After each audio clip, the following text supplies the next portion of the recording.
Sejam muito bem-vindos ao Nutrindo a Resenha em formato de podcast.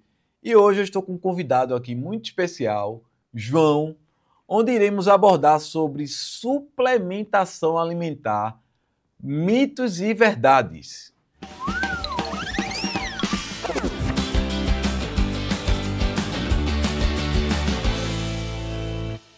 Então, pessoal, João Paim, ele é um nutricionista em Salvador, onde ele tem uma prática clínica muito grande, não é? Muita experiência, é professor de pós-graduação, atualmente vem estudando mestrado, então ele tem um acervo tanto teórico como prático gigantesco e vai ser muito relevante a gente abordar aqui sobre suplemento alimentar, porque tem muitos mitos, tem muitos paradigmas de qual suplemento usar, em qual momento. João, dê suas primeiras considerações, fale um pouco aí sobre você, o que fez você ser nutricionista. Fala um pouco aí pra gente. Grande Clay, uma honra estar aqui. A gente já se conhece há muitos anos. Depois eu vou querer umas dicas aí sobre longevidade, né? Se manter no mesmo. Olha aí. Botox, botox, botox, Botox, botox. né? Pois é, eu comecei a minha carreira. Na verdade, eu decidi fazer nutrição porque eu praticava arte marcial na época. Isso há mais de 2 décadas. E na época eu estava querendo ganhar peso, ganhar massa muscular. E achava interessante como que o papel da alimentação saudável, como que uma dieta associada ao treinamento ajudava as pessoas a ganharem massa muscular. Eu falei, vou estudar isso, vou fazer nutrição. Me formei em 2012 e aí já tem alguns bons anos que eu estou atuando na prática clínica, na docência e na pesquisa também. Então, João, a gente vê um apelo muito grande da indústria e da suplementação. A gente conta nos dedos realmente os que são eficazes e seguros. Mas fala um pouco para a gente qual a diferença realmente da alimentação para a suplementação? Essa diferença entre ambos. Perfeito. Vamos lá. Conceitualmente, o termo suplementação ele é definido como algo que venha fazer um complemento à dieta. Então, normalmente, esse primeiro conceito ele surgiu a partir de estudos e de problemas relacionados à saúde pública em relação às deficiências nutricionais. Então, quando os suplementos foram criados, né, as vitaminas foram isoladas, os minerais foram descobertos, esse termo ele meio que se popularizou. Então, não só para micronutriente, mas para macronutriente, tudo aquilo que vem a complementar, ele abrange o termo suplementação. E o grande ponto é que, assim, pelos suplementos serem derivados de alimentos, a gente vai encontrar muitas coisas, então muitos suplementos são desnecessários, porque a gente encontra facilmente na alimentação, e aí a gente pode citar vários suplementos que uma dieta minimamente saudável, balanceada, seriam desnecessários, e existem suplementos que de fato serão muito complicados, digamos assim, de se alcançar aquele nutriente específico quando você quer isolar um ativo e você tenta, por exemplo, conseguir esse suplemento na alimentação, é mais difícil, para ficar mais fácil para o pessoal entender. Vitamina C. Suplementação de vitamina C, para a grande maioria das pessoas, é desnecessário. A gente consegue...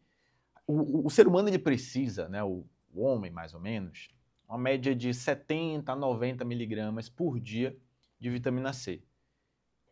2 laranjas, 50 gramas de acerola, a gente já consegue isso muito facilmente.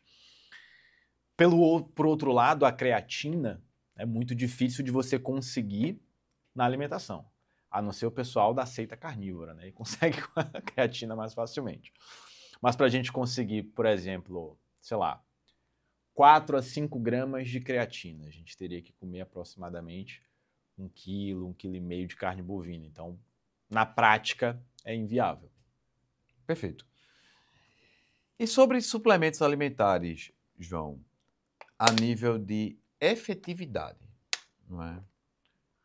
Atualmente na literatura, quais são os suplementos que realmente têm eficácia quando estamos falando em melhoria de desempenho? Perfeito. Excelente colocação. A gente sempre, inclusive, tem que pensar. Substância tal funciona onde, para quem, em que contexto? Quando a gente fala de performance esportiva, desempenho esportivo, a gente tem a cafeína, talvez um dos melhores suplementos e um dos mais acessíveis, né?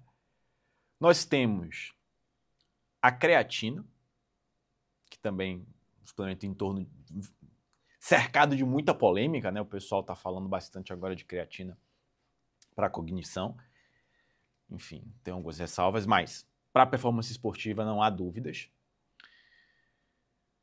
Na classe dos vasodilatadores, a gente tem a suplementação de nitrato, que pode funcionar bem em alguns atletas, em algumas provas bem específicas. Para a classe das substâncias tamponantes, a gente tem dois, a beta-alanina, para formar uma substância na nossa musculatura que vai ter essa ação de melhorar o desempenho, retardando um pouco a fadiga. Nós temos o bicarbonato, 5, tá, que também tem um efeito tamponante. E eu classificaria aí um sexto suplemento, com certeza a gente já usou muito, prescreve bastante, principalmente para não só atletas, mas praticantes de exercício de longa duração, que é a suplementação de carboidrato em gel. Então, a gente conta nos dedos, esqueci de algum, para performance esportiva. Acho Existe o glicerol, que é para hiperidratação também, mas que na prática a gente não coloca tanto, né, João? Tem até alguns estudos assim que são curiosos e interessantes com o glicerol, mas eu sempre digo assim, existem 3 critérios que eu acho que a gente precisa pensar na hora da suplementação. O primeiro deles é avaliar a questão de riscos e efeitos colaterais ou efeitos adversos muito impactantes. O segundo são as evidências, então até o glicerol ele se enquadra nesses dois. E o terceiro é a questão do custo-benefício. Então, às vezes, eu consigo,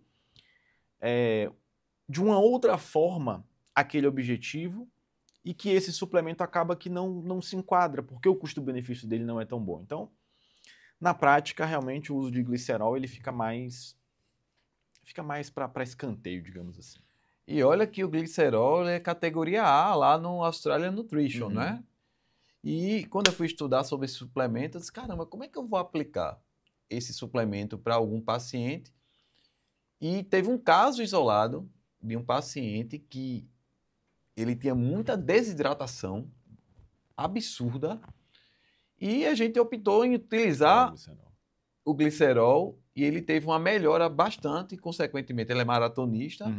Mas veja, é um caso isolado, específico, que ele, Cleiton, me dei super bem, não estou tendo muita desidratação, não é? Mas falando em desidratação, João, hoje a gente está vendo pelo menos aqui em Recife, acredito que em Salvador também, um aumento bastante de pessoas que estão correndo, né? Assim, absurdo, absurdo. Virou nova moda, que é uma moda até boa, né? Quando bem orientada.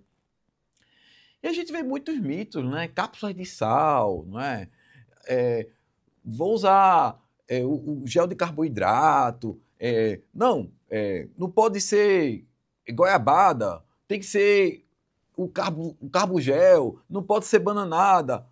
Velho, cara, é uma confusão muito grande. Aí eu fico assim, e é bem interessante, né? Porque quando eu vou montar o planejamento com o paciente, cara, uma maratona, né? Levando ali o indivíduo que vai fazer uma maratona, não são todas as pessoas que vão conseguir consumir carbogel ao longo ali do percurso.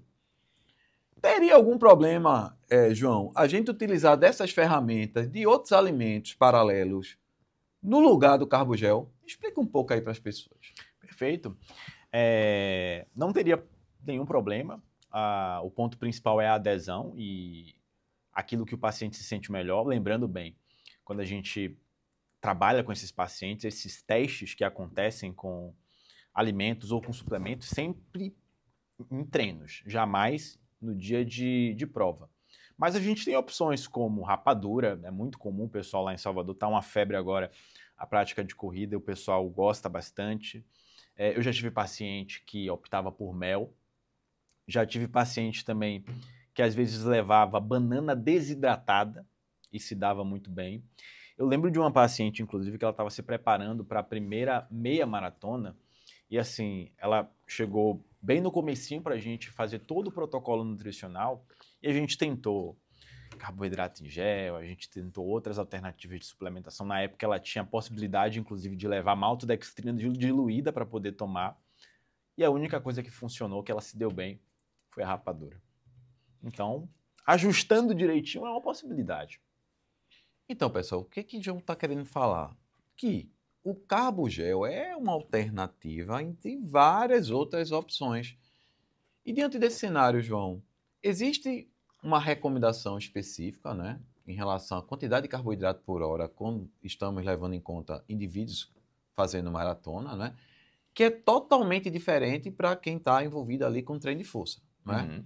E é muito comum as pessoas, eu preciso comer um carboidrato antes do treino. Não, eu treino em jejum.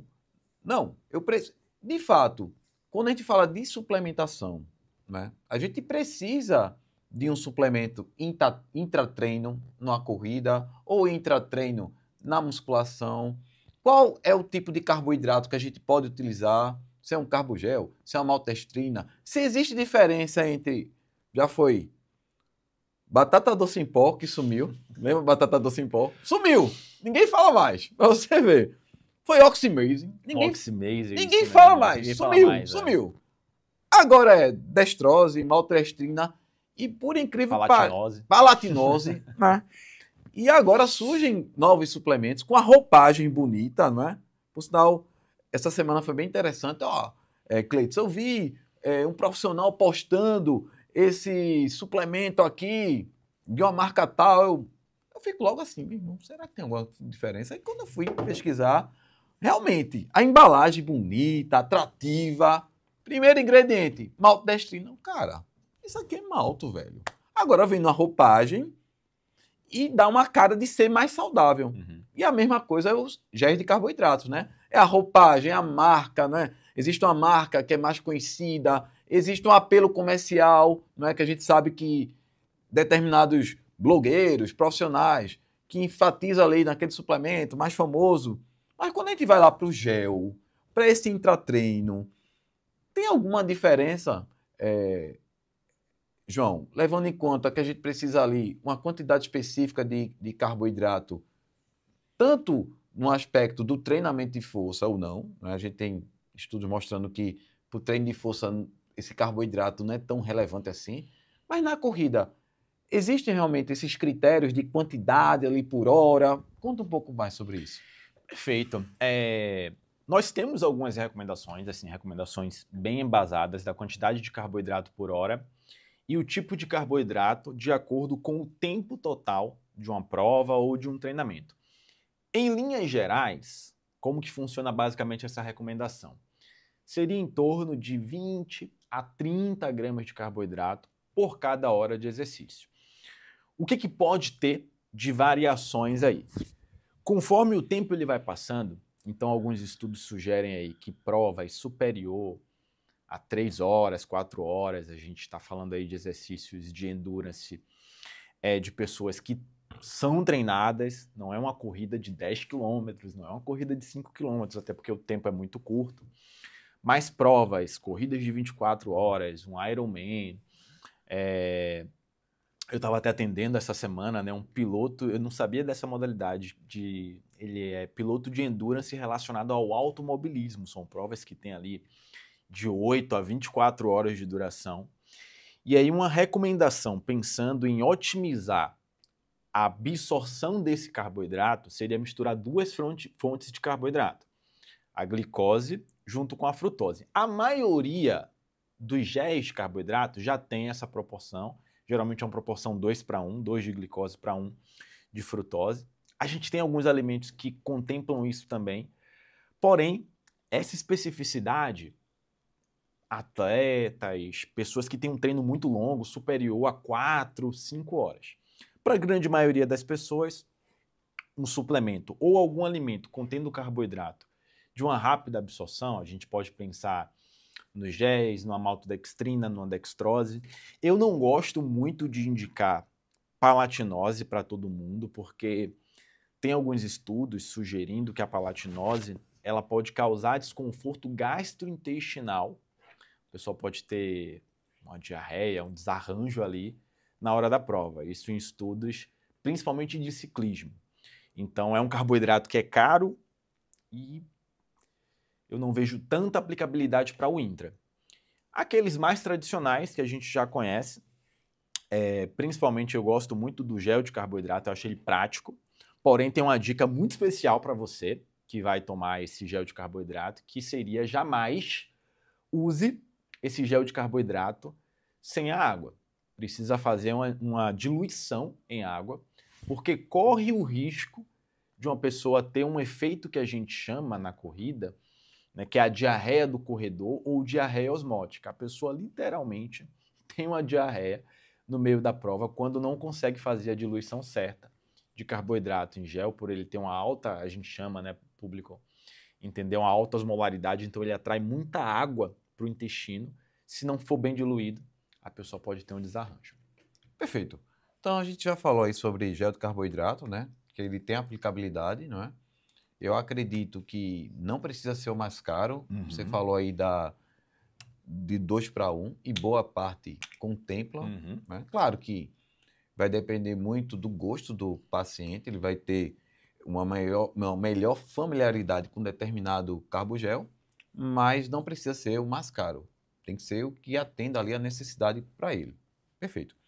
Então, sobre suplementos, não é, João? A gente tem esses suplementos aí categorizados ali, digamos ali, se a gente for levar em conta ali fazer uma analogia com um semáforo, né? A gente tem os suplementos verde ali, que foi o que você citou, né? Os amarelos, que são aqueles suplementos que têm eficácia, têm segurança, mas precisa de um maior grau de robustez, com evidências, né? A gente tem aqueles suplementos que a gente pode citar ali, da cor laranja do sinal, que são suplementos que podem até funcionar em algumas situações específicas, mas que a grande parte não funciona, né? E aqueles suplementos que a gente pode botar ali na cor vermelha, que são aqueles suplementos realmente proibidos ou que pode dar algum problema para o paciente, porque ele pode ter tanto efeitos ali de contaminação ou que realmente são proibidos ali para utilização. Então, a gente falou do gel de carboidrato. Sobre essa questão da whey, né? É muito discutida a whey protein, né? Que a gente sabe que tem 3 tipos de whey: whey concentrado, whey isolado, whey hidrolisado. E que eu estou vendo muitos médicos, né? Principalmente em redes sociais, falando que o whey concentrado não é uma boa opção, é muito poluída, né? Que melhor seria isolado ou hidrolisado. Isso realmente, a nível de fundamentação científica, é relevante, João? Só uma questão, você falou do carboidrato e do preço. Eu acho agora que o pessoal que está assistindo vai cair para trás agora com o que eu vou falar de uma estratégia que uma vez eu fiz para um paciente que não tinha muita grana. Sabe o que eu prescrevi para ele? Ó, deixa eu pegar o contexto, né, para a galera depois não tacar hate aí, esse vídeo não viralizar de maneira, né, sem o contexto. Era um atleta de jiu-jitsu que fazia uns treinos, geralmente nos finais de semana, de 12 horas consecutivas. E ele precisava de algo muito rápido e que não, de preferência, que fosse líquido. Tá? Detalhe, ele não tinha muito dinheiro, não tinha grana. Pensando nessa proporção de 2:1 de carboidrato, eu prescrevi um suplemento que era muito barato que ele poderia comprar, que era a dextrose, e pedi para ele misturar com açúcar. Por quê? O que tem no açúcar? A sacarose, uma molécula de glicose e uma de frutose. Com mais uma da dextrose, 2:1. Ele misturava. Ah, João, mas você está recomendando açúcar para o seu paciente? Cara, o gasto energético de um atleta de jiu-jitsu de 12 horas de treino é muito alto e suporta. Então, por favor, não vão tomar dextrose com açúcar para um treino de musculação de 40 minutos, 1 hora e meia. Perfeito. Whey protein. Tem uma história engraçada sobre o whey. Para quem não sabe, eu trabalhava, antes de ser profissional da nutrição, em loja de suplementos. Eita, olha aí, pessoal. E sabe o que eu falava? Vamos ver. Meu argumento para vender whey hidrolisada, que era mais cara, que era a melhor na nossa concepção, era o seguinte.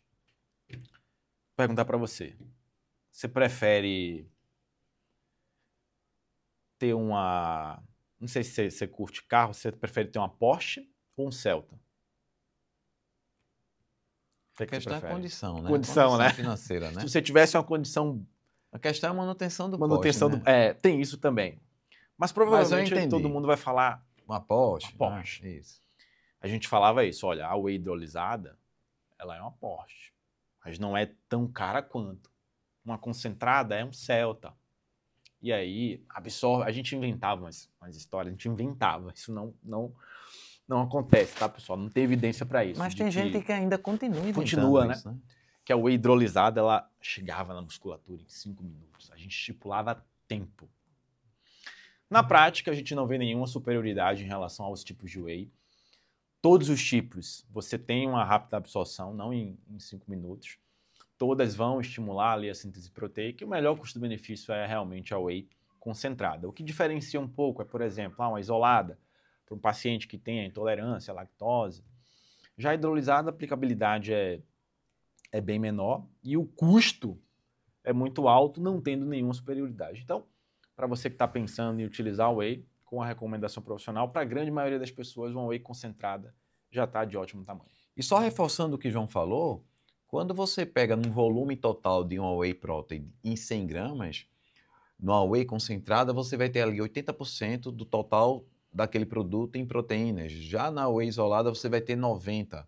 Quando você subdivide isso em doses, que geralmente a dose de whey tem 30 gramas, né? Vai ter ali em torno de 20 a 23 gramas de proteínas. Quando você divide isso, você vai ter uma diferença ali de 2 gramas de carboidrato a mais para um whey concentrado, 2 a menos de proteínas, que no final do dia não vai fazer essa diferença, não é? E outro ponto também que a gente pode reforçar são aqueles indivíduos ali que têm uma sensibilidade à questão da lactose, que mesmo o indivíduo com intolerância à lactose, ele pode tolerar uma whey concentrada, porque também tem isso, né, pessoal? O fato de você ser intolerante à lactose, isso não impede de você comer algo que tem lactose, porque vai depender do teu nível de sensibilidade. Perfeito. Sobre essa whey, João, que é muito discutido, não é? Tem que usar a whey depois do treino, porque eu acabei de treinar, eu preciso daquela proteína de rápida absorção, porque eu acabei de gerar um dano muscular, musculatura, não é? Isso a gente sabe que tem um certo mito, um apelo comercial, que foi aqueles estudos lá comparando o whey com... Não comparava o whey com outro tipo de proteína, né? E mostrava ali que a whey após o treino poderia sim ser uma ferramenta interessante para quem buscasse ali síntese proteica e ganhar massa muscular, né? Mas, diante desse cenário, João, qual seria realmente a aplicabilidade? Não, eu quero colocar o whey. Eu quero, João. Como é que eu poderia aplicar o whey dentro da minha rotina? Em que situação a gente pode usar o whey dentro de uma dieta? Perfeito. Tem muito... Tinha, né? Tinha e tem ainda muito aquela questão do whey imediatamente pós-treino. Eu fui uma das pessoas que há muito tempo usava o whey. Ia pra academia com minha coqueteleira, né? Maluco da coqueteleira. Mas a gente sabe que não existe essa necessidade toda de ser imediatamente após o exercício. Eu gosto basicamente de usar o whey em 2 cenários, assim. Acho que pensando um pouco na minha prática clínica também. O primeiro tem uma aplicabilidade em situações emergenciais. Então, por exemplo, aquela pessoa está com uma indisponibilidade de proteína naquele momento, né? Ou ela está em um local de trabalho ou um local de estudo que ela não conseguiu levar algum lanche. Então, para complementar a cota de proteína, eu gosto de utilizar as proteínas em pó de maneira geral, tanto whey quanto as proteínas vegetais também. E um outro cenário que eu gosto de prescrever é quando o paciente ele termina o treino, principalmente o treino de força, e vai passar um tempo longo sem se alimentar. Às vezes é um final de semana, ou às vezes é uma situação que o almoço vai demorar para sair, o jantar. Então, até para trazer ali um controle na questão do apetite e tal, manter um pouco de saciedade, eu gosto muito de usar o whey nesses momentos também. Depois do treino, em uma situação específica e situações emergenciais. Ou seja, pessoal, o que João está querendo trazer para a gente? Que vai depender da rotina do paciente, não é? Então, tanto usar o whey antes ou depois do treino não vai fazer diferença. A gente tem até estudos lá de Kevin Tipton comparando e fazendo essa análise, né? Se seria melhor antes e depois, no final, deu no mesmo, né? O que é de fato importante é a quantidade de proteína ao longo do dia. E, João, sobre a questão da whey, pode ser misturado com leite? Porque antigamente, João, se falava que misturar leite com whey diminuiria a absorção. E hoje a gente sabe que isso era mais crença do que realmente verdade. Qual seria a vantagem de colocar um leite na whey? Ou se realmente a whey sozinha seria mais eficaz? Explica um pouco sobre isso aí para o público. Perfeito. Pensando do ponto de vista de composição nutricional e até mesmo efeitos. A gente tem estudos mostrando que o leite, de maneira isolada, ele sozinho, sem a presença de whey, por si só ele já tem uma característica bem anabólica quando a gente compara com outros alimentos, inclusive com outras proteínas também. Então, quando você, por exemplo, adiciona whey com leite, você tem duas proteínas ali, o whey, a maior parte predominantemente do soro, o leite a maior parte é a caseína, que são duas proteínas excelentes.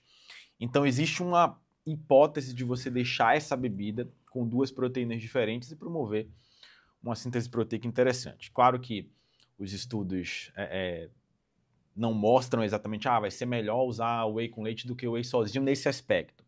Mas, além de você ter duas misturas, você tem possibilidade de economizar o seu whey, porque você pode colocar, por exemplo, um pouco mais de leite, bater o quanto de proteína que uma pessoa precisa e ter esse ponto na economia.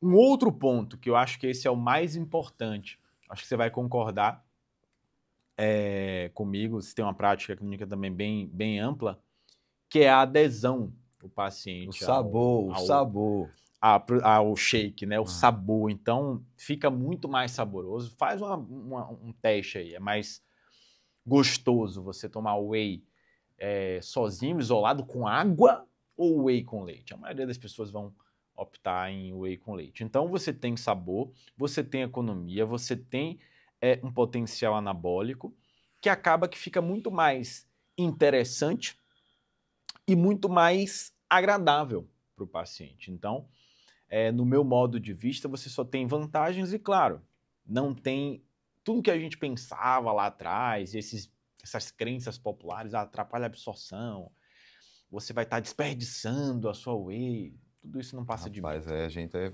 velho mesmo, porque se falar... Você tá isolando a whey, vai misturar com leite, tá estragando o whey. Tá estragando o amigo, a gente tá ficando velho mesmo. Bom, em relação aos suplementos proteicos, né? A gente vê que realmente a whey, quando a gente compara a whey com proteína de soja, proteína de arroz, proteína lá da lentilha, essas proteínas vegetais, a gente vê que a whey tem uma certa superioridade a nível de quantidade de leucina, que é um aminoácido ali importante ali para a sinalização de gatilho de síntese proteica, né? Diante desse cenário, né? Se a pessoa quiser optar por uma proteína vegetal, seria na mesma equivalência da whey? Boa pergunta. Geralmente o que os estudos fazem é uma equivalência em termos da quantidade de proteína, que normalmente as proteínas vegetais acaba sendo um pouco maior.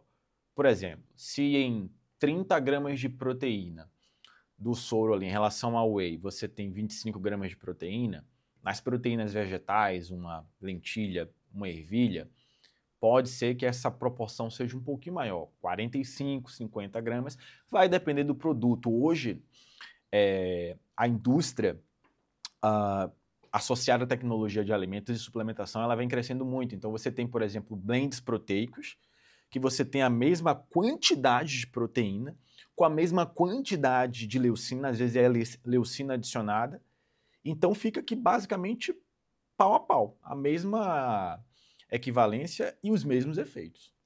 A questão que eu observo na minha prática é que nem todas essas proteínas vegetais são saborosas, né? Até que estão até melhores atualmente, porque antigamente era intragável, era sabor de areia, né? Mas agora realmente com essa tecnologia dos alimentos está evoluindo bastante. João, cara, falando em suplementos, né, cara, o hype do momento agora é o Pep Strong, né? Que é aquela proteína da fava. E aí, cara, qual a tua opinião sobre isso, hein? Cara, engraçado que nesses últimos 4 anos, proteína da fava, você tem as micoproteínas, que são proteínas derivadas de fungos, mas que é completamente diferente, até seria mais interessante, mas a da fava, a proposta é até interessante, tem inclusive alguns estudos iniciais que foram publicados, mas assim, eu não vou entrar em tantos detalhes, mas existem falhas metodológicas nesses estudos. E o grande ponto, pessoal, é que assim, tem estudo. Na verdade, tem estudo para tudo, né? Então, geralmente os profissionais da área da saúde, a gente vai precisar interpretar com mais cautela e esperar novos estudos. Eu lembro que quando saía aquela questão de colágeno e pele, saiu um estudo mostrando efeito positivo em relação ao colágeno na pele. E todo mundo se empolga. Nossa, agora era aquele colágeno peptídeo, né? Colágeno peptídico, as patentes, enfim. E aí todo mundo se empolga, todo mundo quer usar, porque a indústria se aproveita muito disso e vende que nem água. Então, tem estudo com o Pep Strong, mas falhas metodológicas e que colocam muito sobre a questão dos resultados e a sua eficácia. Eu sou um pouco mais conservador nesse sentido e falaria o seguinte, galera, vamos aguardar novos estudos para saber se isso se sustenta, né? Porque ele entra com a promessa de estimular a síntese proteica, ser anabólico, uma opção para ajudar no combate à sarcopenia. Vamos esperar sair estudos para poder Não, a confirmar promessa isso. É 400% a mais do né? que a whey. Então, assim, eu acho que a gente precisa realmente ter um senso crítico. Claro, estamos em 2025. Possa ser que daqui a um ano a gente mude o discurso, não é? João, pré-treino, cara. Né? Pré-treino, a gente vê que é muito comum as pessoas utilizarem ali da ferramenta do pré-treino, não é? E a gente sabe que quando a gente vai analisar realmente o pré-treino, o que funciona de fato é a cafeína, não é? Existe na maioria dos pré-treinos arginina, betalanina, coenzima Q10 em algumas situações. Cara, suplemento do pré-treino realmente é interessante para a utilização? Cara, ó, tem 2 pontos. O primeiro, tem um pré-treino, eu não vou falar marca, que a proposta dele é muito interessante e que se aplicaria em esportes específicos. Geralmente esportes que tenha uma intensidade de moderada para alta, geralmente de duração curta, e que tem um fator limitante que a gente chama que seria o oxigênio. Né? O oxigênio como fator limitante, ou seja, são aqueles esportes que o consumo de oxigênio ele é bem alto. Que esse suplemento tem uma marca específica, ele tem nitrato e cafeína. Foi o único pré-treino que eu vi assim, olha, cientificamente a gente está falando de 2 substâncias com um nível muito bom de evidência e que pode ser utilizado em alguns contextos. Eu já utilizei alguns pacientes que fazem essas modalidades específicas. Remo, caiaque, corrida de 800 metros, esportes coletivos, né? Na musculação, infelizmente, faltam estudos. Que esse pré-treino é bom. Para o restante, você tem uma substância que é eficaz, ou seja, você tem a cafeína, que é genuinamente pré-treino, que realmente tem boas evidências. O resto nos pré-treinos é só para encher linguiça. E o que acontece, né? Uma coisa que, cara, eu não consigo compreender, pensando, né, nessa parte científica, a elaboração de um pré-treino. Você vai ter ali cafeína, 200 miligramas, ok, uma dosagem bacana. Você vai ter betalanina com 1,5 gramas em uma dose. Só aí a dose de betalanina já está muito abaixo, fora que a betalanina lá não é pré-treino, né? Ela tem um efeito acumulativo. Então, João, dobra a quantidade do pré-treino para chegar na dose de betalanina. Só que aí você ultrapassa a quantidade de cafeína. Aí você tem 2 gramas de creatina. Então, é desproporcional as quantidades nos pré-treinos. E se você quiser colocar uma dose que realmente o que a gente vê, 4 a 6 gramas de betalanina, 3 a 5 gramas de creatina, 150, 200 miligramas de cafeína, teria que subir a dose, já seria prejudicial por conta do excesso da cafeína. Então, não faz sentido. O que faria sentido do ponto de vista de dose, mas seria uma generalização, que acaba que, pré-treino é inviável. Se tivesse um pré-treino com as quantidades apropriadas de betalanina, de creatina, de cafeína e de nitrato.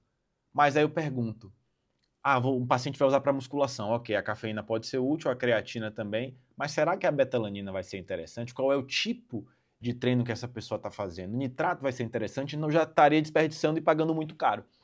Então a real hoje é que pré-treino, vamos colocar aí a maioria, 95%, jogar dinheiro fora. Eita, pessoal, vê só, pré-treino, né? E assim, João, o pré-treino, quando eu observo, é mais no apelo comercial, porque não faz sentido você colocar uma betalanina no pré-treino no indivíduo que não vai treinar todos os dias.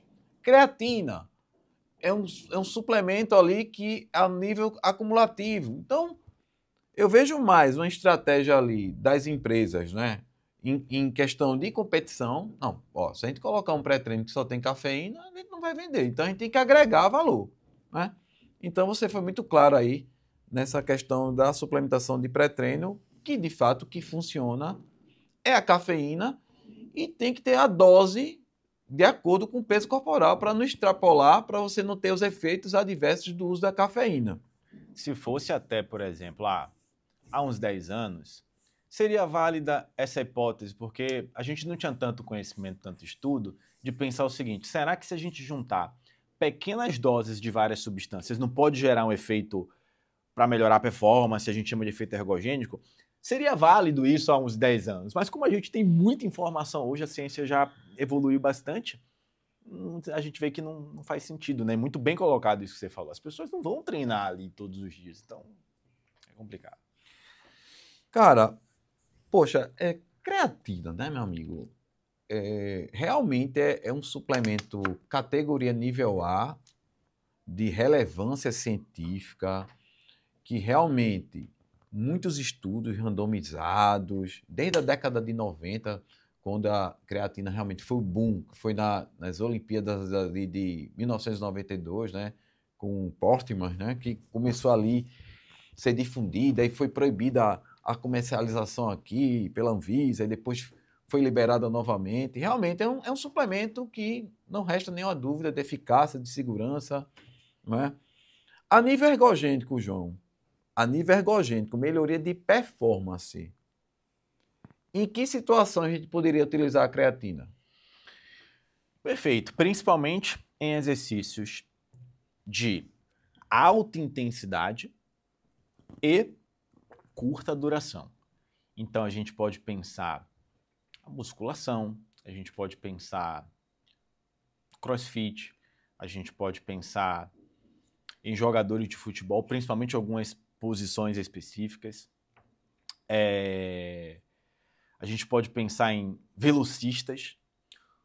Todas essas modalidades que tenham esse sistema de curta duração e alta intensidade, com a duração média de atividade sustentada ali 15, 20 segundos. Atividade sustentada, só para explicar para o pessoal de casa, é o tempo da duração para você fazer, por exemplo, um movimento. Sei lá, você vai fazer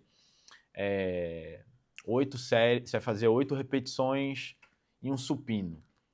O tempo que você leva para fazer essa série é o que a gente chama de atividade sustentada, não é o tempo total de treino. Então, geralmente, esses treinos intervalados, né, treinos intermitentes, que tem essa característica de alta intensidade, uma pausa, diminuição, a creatina pode ser bastante interessante, pensando em performance. Sendo que está surgindo aí muitos comentários de corredores da sustentação da creatina nesse contexto. Seria válido, porque se tem a teoria ali que a creatina melhora a recuperação muscular. Claro, tem situações que quando você faz um treino de maratona, né, você tem os ciclos, né? Você vai fazer o intervalado, você tem um treino intervalado, você tem um treino mais longo. A creatina no contexto para a corrida seria válido? Você falou um ponto bem interessante. Eu acho que a periodização é um ponto que a gente precisa colocar em questão. Se é um corredor que está em uma fase que ele está, além da parte, né, dos treinos, do treino de ritmo, treino intervalado, treinos, os famosos longão, né? Ele está tendo a ênfase na parte de força e ele está pensando, de repente, em potencializar ou ganhar massa muscular em alguns grupos específicos, de alguma musculatura ali, que pode talvez ajudar ele na corrida. Pode ser interessante pensando na musculação. Mas pensando na creatina para a prova, principalmente em corridas de longas distâncias, não faz muito sentido. E aí entra um outro ponto também sobre a questão, isso pesa em alguns atletas, quando a gente vai para a nutrição esportiva de alto nível, alto desempenho, sobre a questão do peso corporal que a creatina pode promover pelo aumento, né, do volume hídrico. Então, às vezes, o paciente ele pode subir ali 1 kg, 1,2, 1,3 na balança e ele não se sentir tão confortável. Atletas de luta, por exemplo, é complicado em algumas fases, porque às vezes o atleta de luta ele está numa fase que ele precisa fazer o corte de peso, então tem momentos específicos que a creatina não seria tão útil. Ou seja, resumindo, pensando na parte de força, para o corredor, na musculação, pode ser interessante. Para a corrida ali. Você falou um ponto interessante, João, e eu discuto isso com alguns pacientes que fazem maratona, meia maratona, justamente sobre o custo-benefício da creatina em situações de aumentar a quantidade ali do peso corporal numa corrida de longa duração, pode contribuir ali até para atrapalhar no processo. Então, o que fazer, né? Eu acho que é muito do tato, não é? Ó, a gente pode testar, né, com a creatina e sem creatina e você dá um feedback, né? Não tem, eu acredito aí que é muito da experiência ali do paciente, não é? Uhum. E a creatina, João, a gente já sabe, não precisa estar falando aqui que creatina não faz mal para o rim, né? Não faz. A gente tem, assim, uma forte evidência para a creatina em indivíduos com diabetes, né? Na melhoria ali da translocação GLUT4. Mas, cara, chega a dar nervoso.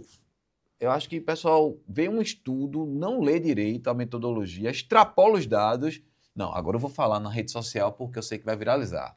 Pessoal, creatina é bom para cognição, velho. Isso é verdade, velho. Fala aí, fala ali para aquela câmera ali. Posso ser polêmico? Deve, fala aí. Uma polêmica agora.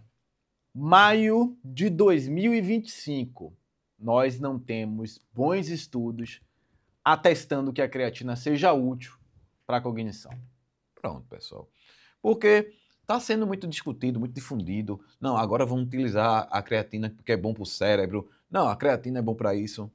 E em relação à população idosa, João, porque a gente vê assim que a creatina pode ser útil ali na terceira idade, né? Porque vai melhorar a capacidade funcional do idoso. Mas essa melhoria seria relevante ao idoso que não faz o treino de força? Sendo direto, não. Como temos bastante estudos sobre isso, a gente consegue até estimar o efeito da creatina no idoso que treina.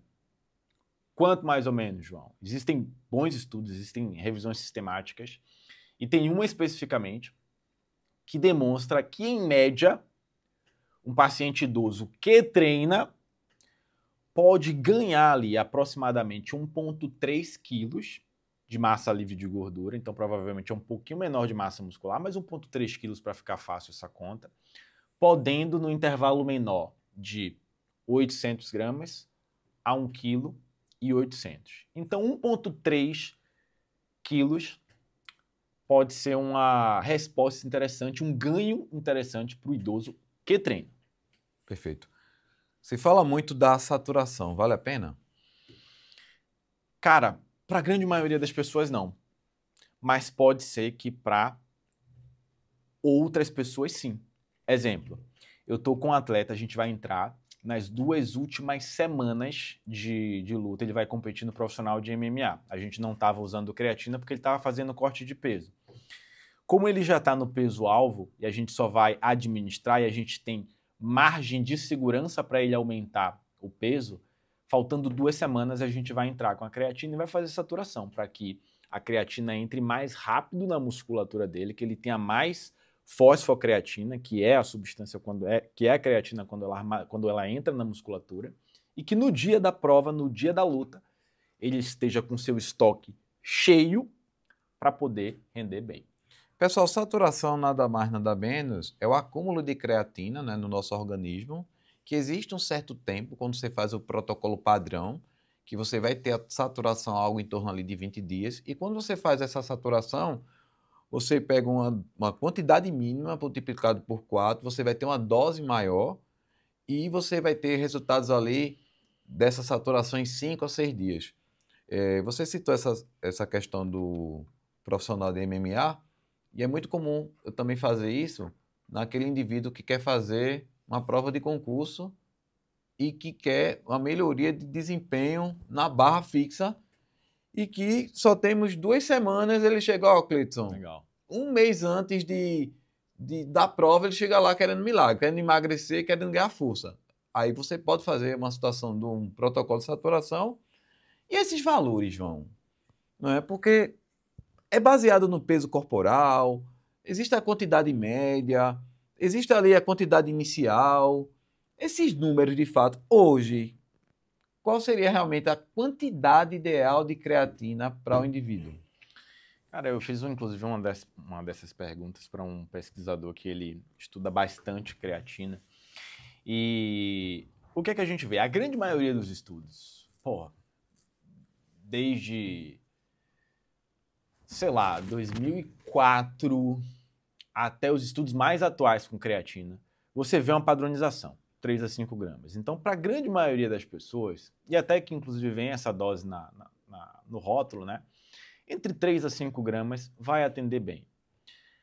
Aí existe uma questão de individualizar de acordo com o peso corporal. Aí existem algumas recomendações. Tem uma, por exemplo, que alguns estudos sugerem 0,1 multiplicado pelo peso corporal. Tem outras recomendações também. Se você quiser, isso pensando no Nutri, né? O nutricionista ele quer trabalhar com muito preciosismo. Ele pode utilizar a dosagem pelo peso corporal. Mas, de maneira geral, com os estudos, 5 gramas é uma dose padrão que provavelmente, se a pessoa não tiver nenhuma, sei lá, não fizer parte da população que não tem efeito com creatina, que não tem resultados, né? 5 gramas vai atender bem. João tocou num ponto muito importante, né? Porque nem todas as pessoas respondem bem a creatina. A gente tem dados aí na literatura de 30% das pessoas não responderem, né?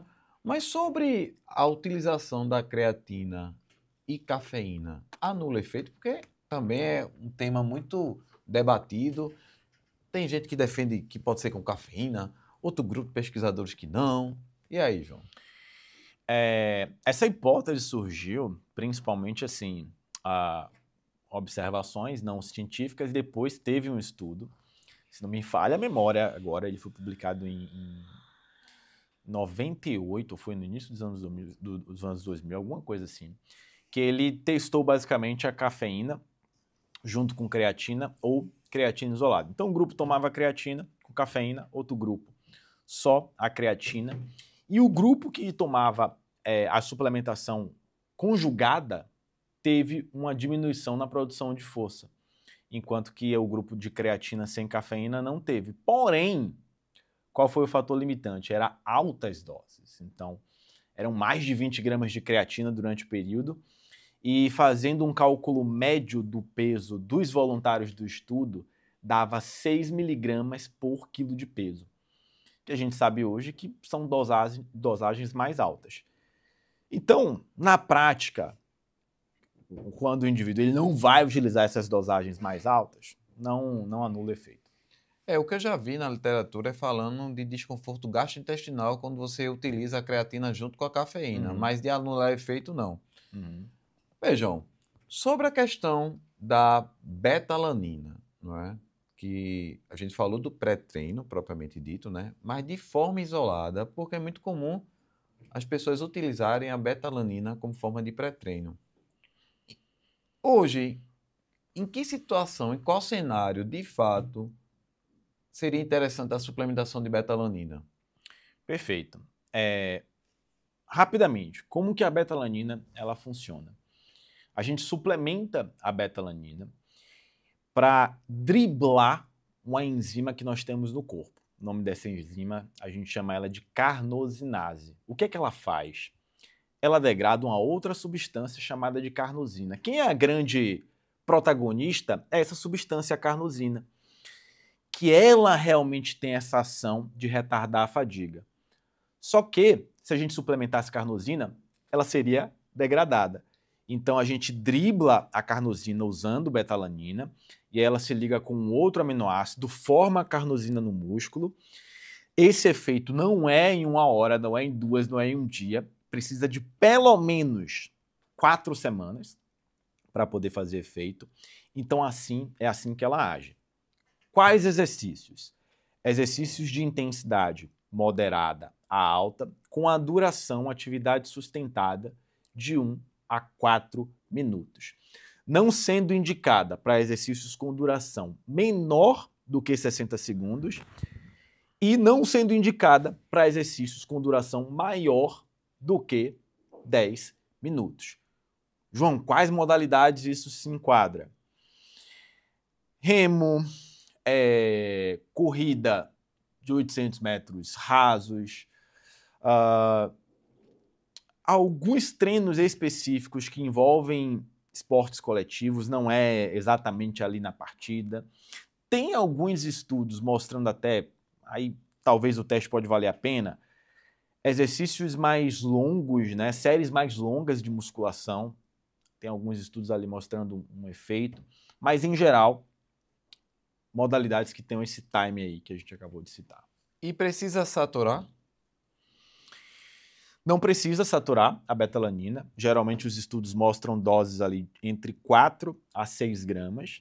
O que se recomenda em termos de fracionamento de dose é uma diminuição da quantidade, por exemplo, não tomar essas 4 ou 6 gramas de uma única vez, porque algumas pessoas podem ter aquele efeito que a gente chama de parestesia, né? Uma espécie de formigamento. Tem alguns receptores na nossa pele sensoriais que reconhecem a betalanina, e isso pode causar desconforto. Tem algumas pessoas que gostam disso, né? Na verdade, o pessoal usa betalanina para ter aquele formigamento, para né? pensar que aquele formigamento que está gerando energia para ela treinar, não é? Não, estou usando betalanina, esse formigamento... Agora que vai funcionar, agora que vai dar bom. Mas aí, para diminuir isso, a gente usa em doses menores, 1,5, 1,6 gramas. Perfeito. João, em relação ao ômega 3, é muito discutido, né, a utilização da quantidade ali de ômega 3, em que situação a gente poderia colocar ali esse suplemento, se ele realmente é eficaz na questão de desempenho. A gente tem alguns estudos realmente com cognição, com recuperação muscular, melhoria ali do quadro inflamatório, mas a nível de desempenho, ele poderia contribuir de certa forma? Cara, de acordo com o que a gente tem de estudos, inclusive até um dos meus temas lá da faculdade de pesquisa, né? Que depois a gente conseguiu publicar, inclusive, esse artigo. Mas isso a gente está falando de 2014, não tinha tanto conhecimento. Existia uma hipótese, e existem até estudos sobre isso, mostrando que o ômega 3, especialmente em altas doses, poderia contribuir na síntese proteica muscular. Basicamente, 2 estudos encontraram isso. Depois, outros estudos nessa mesma linha fizeram um compilado de estudos, porém a magnitude disso é pequena. Então, não vale a pena uma pessoa tomar ômega 3, mesmo em altas doses, pensando em estimular a síntese proteica, porque a gente tem outros suplementos e outros alimentos que estimulam. A pessoa comer proteína em uma refeição, ela tem isso. A melhor utilização do ômega 3, que tem assim um nível de evidência muito bom, é para redução dos triglicerídeos, principalmente pacientes que têm hipertrigliceridemia de moderada a grave, também com altas doses. Isso realmente o ômega 3 ele pode ajudar. Pessoal, é triglicerídeo, né? Redução de colesterol, que é totalmente diferente. O pessoal usa ômega 3 pensando que vai reduzir o colesterol. Vamos lá. Cara, coenzima Q10, cara. Meu amigo. Não sei o que é isso, não. Realmente funciona? Qual a aplicabilidade da coenzima Q10 na prática esportiva, João? Cara, no âmbito esportivo, não, o grande problema da Q10 é o seguinte: você tem muitos estudos, mas nesses estudos são medidos coisas que, deixa eu ver como eu posso deixar uma linguagem mais simples. São feitas mensurações que você não vai ter ali uma resposta se funciona ou não. Por exemplo, você tem um trabalho mostrando o uso da coenzima Q10 em atletas ou não atletas, associado a um treino de força, a um treino de corrida, e a coenzima Q10 ela aumentou, por exemplo, a enzima do corpo antioxidante. Tá, ok, funcionou para isso. Mas o que é que isso representa na prática? É o que a gente chama, por exemplo, de desfecho primário. Nada. A pessoa não teve mais performance, a pessoa não diminuiu o risco de infecções, a pessoa não teve o maior estado de alerta. Então, ela atua em marcadores, mas esses marcadores não trazem um benefício na prática clínica. E quando a gente vai ver os estudos bons que são feitos com coenzima Q10, até fora do âmbito esportivo, é muito questionável. O que até tem, assim, uma grande quantidade de estudos, um pouco controversos, mas a gente até tem maiores informações, é o seguinte: nossa população é uma população que tem um risco muito aumentado de doenças cardiovasculares e tem muita gente fazendo a utilização correta de estatina, né? Medicação para reduzir os níveis de colesterol. E as estatinas, elas podem gerar uma espécie de dor muscular, o que a gente chama de mialgia associada ao uso de estatina. E aí existiu uma possibilidade, uma hipótese de que a coenzima Q10 ela poderia reduzir essas dores, essas mialgias associadas à estatina. Mas quando a gente vai ver, por exemplo, revisões sistemáticas, né, que são os estudos assim que compilam vários outros estudos de boa qualidade da coenzima Q10, cara, o resultado ele basicamente é nulo, não tem diferença clínica e estatística relevante. Então, até para aquela hipótese que era proposta, os estudos não são convincentes. Ela é segura, tá? Mas faltam ainda aí comprovações e mais estudos, né, para poder ver se ela para alguma coisa funciona. Rapaz, tem um pesquisador chamado Guilherme Artioli, que você conhece muito bem, que eu sou fã daquele cara.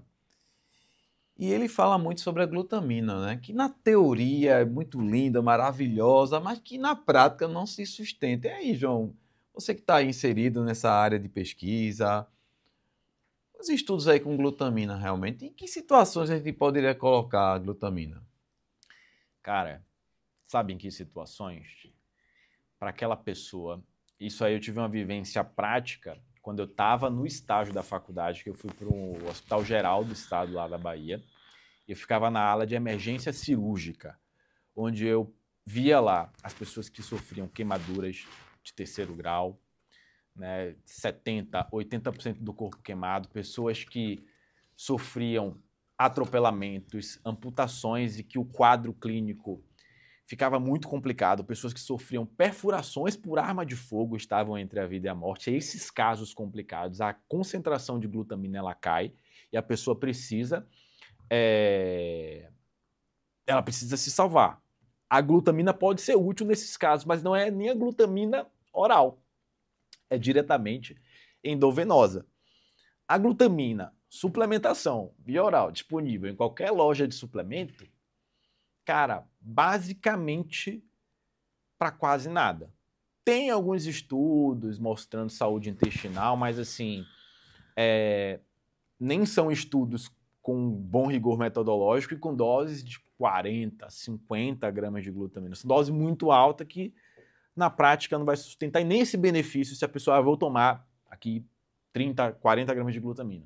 Até porque é complicado caber no bolso Caber você no usar bolso, 40 exatamente. gramas de glutamina todos os dias, né? Exatamente. Rapaz, vejam.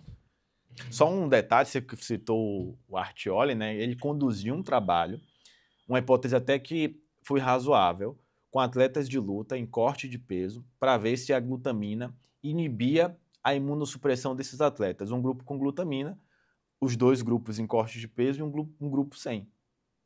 Sabe o que aconteceu? A glutamina não foi eficaz. Ou seja, ela não é eficaz na síntese proteica, ela não é eficaz na imunidade. E pelo que você falou aí, até para a questão da parede intestinal também não. Olha aí, pessoal. E aí, o que a gente vai falar sobre isso, né? Agora, é muito queridinho. Se a gente colocar isso lá no Instagram, vai vir a galera integrativa que vai detonar a gente. Esse pessoal da integrativa vai gostar muito disso, não. João, tu falou aí do colágeno para a pele, né? E se fala muito do colágeno tipo 2 para articulação. Cara, a gente vê que na prática clínica de alguns ortopedistas, eles observam a melhora nessas situações bem peculiares. Cara, de fato, o colágeno ali, tipo 2, seria interessante nesses casos. Clay, dos 3 tipos de colágeno, o colágeno tipo 1 hidrolisado, o mais tradicional, aquele que você tem 10 gramas, o colágeno peptídeo, que tem aquela patente Verisol, e o outro colágeno tipo 2, para as articulações, que geralmente as doses variam entre a base, ali, a média, 40 miligramas, o colágeno tipo 2 é o que apresenta efeitos mais promissores. Não dá para a gente falar hoje com, olha, como é, por exemplo, a creatina para performance, né? De que o colágeno tipo 2 vai trazer algum tipo de melhoria. Não. Tem algumas questões também relacionadas na pesquisa, mas é onde você tem algumas revisões legais, você tem uns ensaios clínicos que viram ali, mas é bem específico em uma condição. Eu lembro que eu estava vendo uns trabalhos mostrando na osteoartrite de joelho. Para outras questões articulares, a gente não sabe, e ainda assim, para a osteoartrite de joelho, não dá para a gente confirmar hoje, com base em evidência, de que é uma estratégia válida. Por exemplo, não tem nenhum consenso ortopédico a utilização de colágeno tipo 2. Então, vai uma questão mais off-label, é seguro, não seria nível A de evidência. Ele é nível B, por sinal, né? Se a gente comparar com o restante dos colágenos, aí sim, realmente é o que pode apresentar uma coisinha ali ou outra. Não vale nem a pena falar de BCA, né? Porque eu acho que BCA que é bem debatido, né? BCA já caiu por terra, né? Ninguém fala mais, ninguém defende. É mesmo, cara. Nunca mais vi ninguém falando de BCA. Não, fala mais não. Fala mais não. Tem anos isso. Fala. Então, João, sobre essa questão aí da glutamina, né? Que você falou de uma situação específica, né? Dentro do hospital, né? E eu acho interessante que existem pessoas que defendem com unhas e dentes a glutamina, né? E em algumas situações eu tive numa palestra onde realmente a forma que o palestrante passou a glutamina, ela é bem envolvente e eu acho que O que falta nos profissionais de nutrição é um pouco da ciência crítica, né? Eu acho que tanto você como eu, a gente estudou ali com o Bruno Bala, no Artioli, né? E a gente tem uma mesma linha de pensamentos em relação aos pesquisadores, e a gente consegue discernir ali um pouco de senso crítico e ter uma ciência mais próxima ali do racional, né? Não ser levado pelo modismo, né? Mas diante do cenário que você vê, João, da suplementação alimentar, né? Porque esse bate-papo já está chegando ao fim, não é? A gente vê que 50% das pessoas que frequentam academias já fizeram uso de suplementos. É uma pesquisa até daqui de Minas Gerais, não é?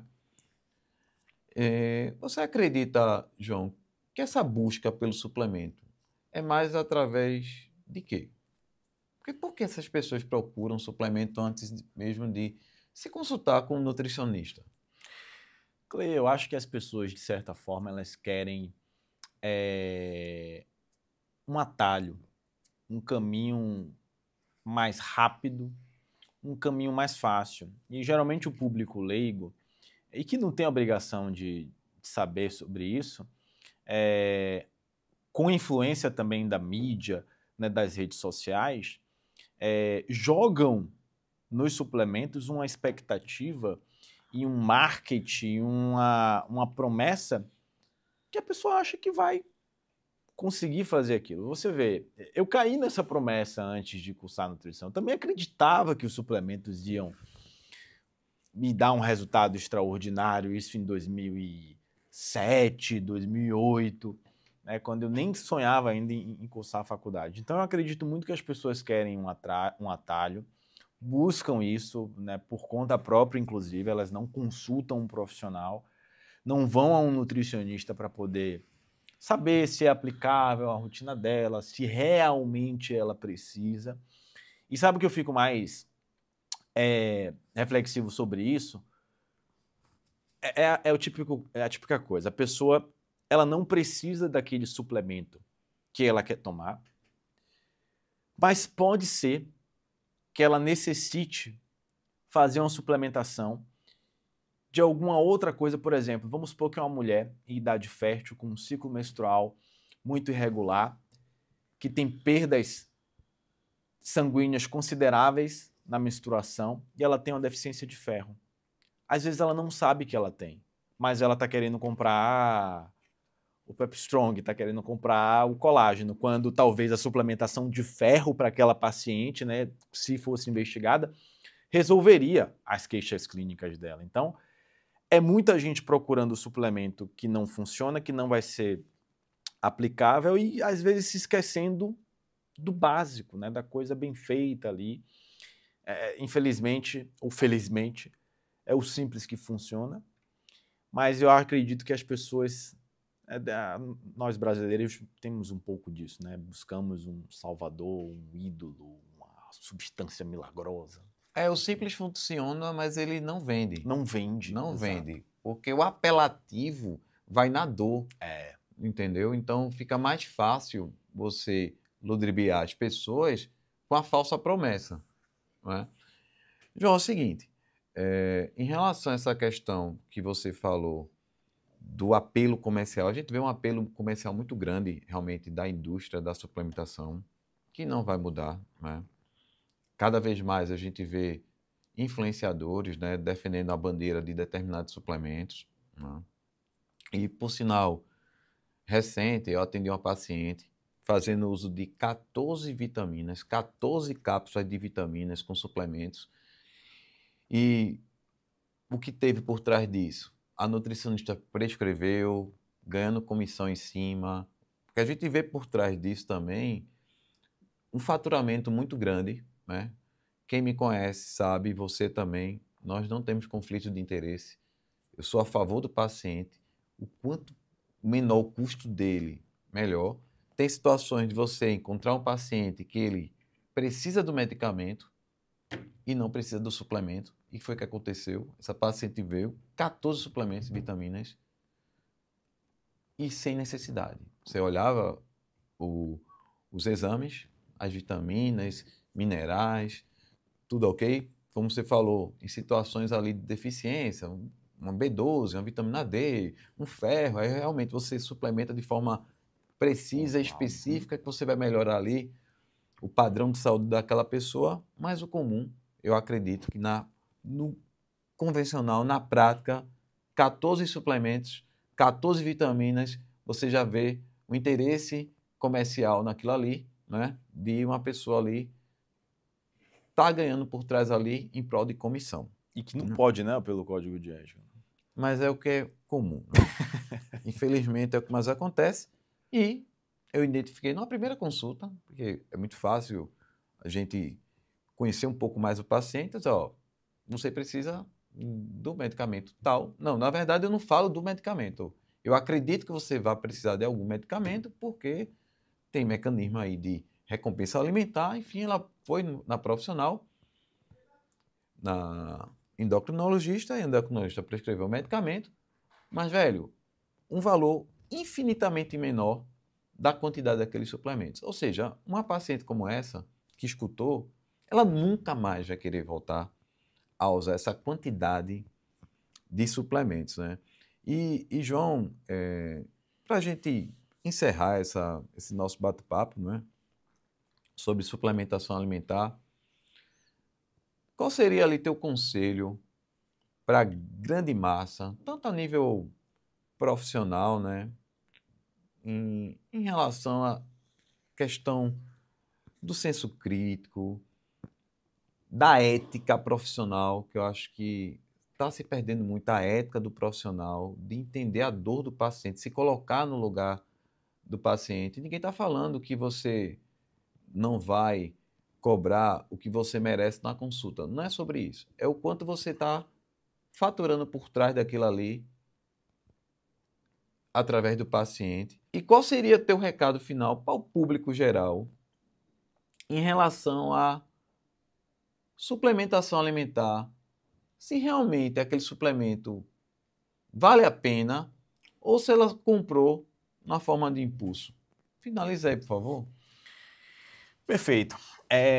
Eu acho o seguinte, o ideal no mundo perfeito é sempre que possível a pessoa consulte um profissional, que ela vá a um nutricionista e pesquise, né, se vale a pena aquele uso aplicado ao seu caso, porque se tiver uma aplicação, provavelmente essa pessoa vai sair com um resultado muito melhor e muito mais orientado, muito mais individualizado, de acordo com a realidade da pessoa, do que se ela usasse por conta própria. Então eu acho que a indústria da suplementação, ela vem crescendo. Existe um ponto positivo, porque a gente tem, por exemplo, substâncias que podem ser úteis, né? O nitrato, desde aquela palestra lá do Andrew Jones, né, de 2018, quando começou a ter muitos estudos, um pouquinho antes. E agora que a gente tem um corpo maior de evidências, podendo ser útil, mas também a gente tem substâncias e suplementos novos que não têm um nível bom de evidência. Então, esse é o paradoxo da suplementação, né? A maior parte não funciona, é uma pequena minoria que a gente pode contar nos dedos, principalmente se tratando de nutrição esportiva, desempenho, de fato é uma minoria, né? Então, a minha consideração final é para que, independente da pessoa procurar, né, se ela vai utilizar eu quero aplicar na minha rotina. Procure um nutricionista, mas tenha também um senso de desconfiança. Seja aquela pessoa um pouco desconfiada. Vem cá, será que é isso mesmo? Você não precisa saber ler ensaio clínico, revisão sistemática, não precisa disso.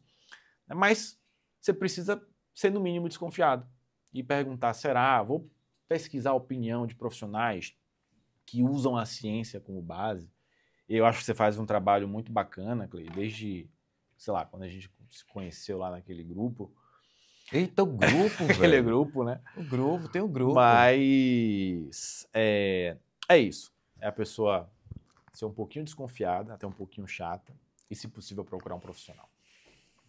Então, pessoal, estamos chegando ao fim de mais um podcast Nutrina Resenha, onde esse assunto de suplemento alimentar existem muitos mitos e que João foi muito bem claro que o suplemento ele pode sim ter utilidade quando prescrito da forma correta, mas que ainda o básico bem feito, a alimentação, ela que realmente é fundamental. Estamos aguardando vocês nos próximos episódios.